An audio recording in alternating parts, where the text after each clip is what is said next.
Rajasthan police sub inspector के लिए परीक्षा नज़दीक आ रही है, तो आप तनाव घटा दो, लेकिन पढ़ने की जो स्पीड है वो बढ़ा दो।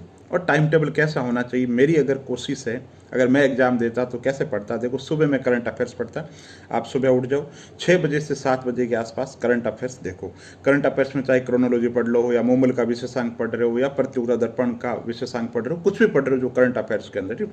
तो आपको पता है कि पिछले सालों में जो पेपर है कैसे सवाल पूछे जा रहे हैं। तो महत्वपूर्ण पुरस्कार आना चाहिए, महत्वपूर्ण व्यक्तित्व है, इस साल की कोई चर्चित पुस्तक है, कोई कमेटी है, कोई आयोग है, कोई स्वच्छता सूचकांक है, कोई फ्लैगशिप स्कीम है, जो भी जिस तरीके से पिछले सालों में पूछे गए हैं वैसे के वैसे आप उस तरीके से तैयार करो, ठीक है।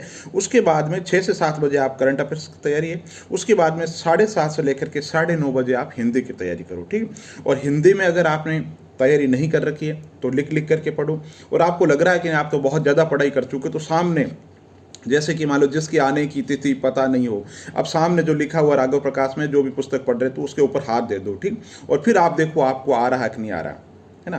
पर्वत के ऊपर की भूमि, पर्वत के नीचे की भूमि, जो भी एक शब्द है उसके सामने जो उत्तर लिखा हुआ उसको आप ढक दो। यही बात युग्म शब्द में करो, यही बात आप प्रशासनिक शब्दावली में करो। प्रशासनिक शब्दावली में जैसे दे रखा है ट्रिब्यूनल, तो उसके सामने आप हाथ देखो और आप देखो आपको वो का वो शब्द आपको आ रहा है या नहीं आ रहा। कहीं आपके दिमाग में कोई गलत शब्द, क्योंकि प्रशासनिक शब्दावली में भी दोस्तों बहुत बार ये होता है हम जो शब्द सोचते हैं, है ना, हम सोचते हैं नियुक्त, जबकि उत्तर होता है नियुक्ति। तो इस तरीके से बहुत से शब्द होते हैं, तो हमें सामने हाथ रखना है और देखना है कि हमें याद हो रहा है या नहीं हो रहा, ये हिंदी में। और हिंदी में कोशिश ये करो ज़्यादा से ज़्यादा पढ़ने की, क्योंकि जनरल नॉलेज की लिमिटेशन है, बहुत कुछ नहीं पढ़ सकते आप। बहुत कुछ तैयार करने के बावजूद भी बहुत कुछ छूट जाता है। लेकिन हिंदी का जो पाठ्यक्रम है वो सीमित भी है और निश्चित भी है, तो हिंदी पे भी थोड़ा ज़्यादा फोकस करो ताकि अधिक अंक ला सकते हैं आप वहाँ पे, ठीक है। 7:30 से 9 के 9:30 के बीच बीच के हिंदी पढ़ो आप। और 10 से जो 1 का समय है वो राजस्थान पढ़ो। राजस्थान में राजस्थान की प्रशासनिक व्यवस्था, राजस्थान की राजनीतिक व्यवस्था, इतिहास, कला, संस्कृति, भूगोल। अगर आप बहुत सीरियस कैंडिडेट हैं तो आपने अलग अलग टेक्स्ट बुक पढ़ रखी है तो अलग बात, आप उनका रिविजन करो। नहीं तो आपने जो लक्ष्य पढ़ रखी है वापस उसी का अच्छे तरीके से रिविजन करो।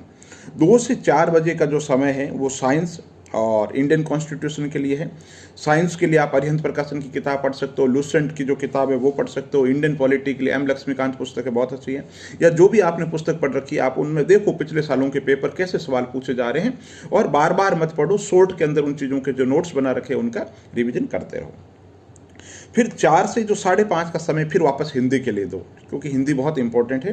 तो हिंदी के अंदर अब आप कोई MCQ क्वेश्चन लेकर के बैठ गए, उनको सॉल्व करो, इससे आपकी एक्यूरेसी आएगी, परीक्षा में कोई दिक्कत नहीं आएगी आपको। और शाम को 7 से 10 बजे का जो समय है 3 दिन भूगोल के लिए कर दीजिए, 3 दिन अर्थव्यवस्था के लिए कर दीजिए। भूगोल में महेश बर्णवाल या जो भी पुस्तक पढ़ रहे हो आप बहुत अच्छे तरीके से पढ़िए। मैप पर थोड़ा सा रोज 5 से 10 मिनट का जो समय है मैप की स्टडी करते रहिए। प्रमुख अभ्यारण्य कहाँ है, नदी घाटी परियोजनाएं कहाँ है, कौन सी मिट्टी कहाँ पे, इस तरीके ये बात राजस्थान के भूगोल के अंदर है। मैप से थोड़ा पढ़ने की कोशिश करो। अर्थव्यवस्था में प्रतियोगिता दर्पण का अतिरिक्त अंक है वो आपके लिए पर्याप्त है। तो 7 से 10 बजे का समय है, 3 दिन भूगोल पढ़ लीजिए, 3 दिन अर्थव्यवस्था पढ़ लीजिए।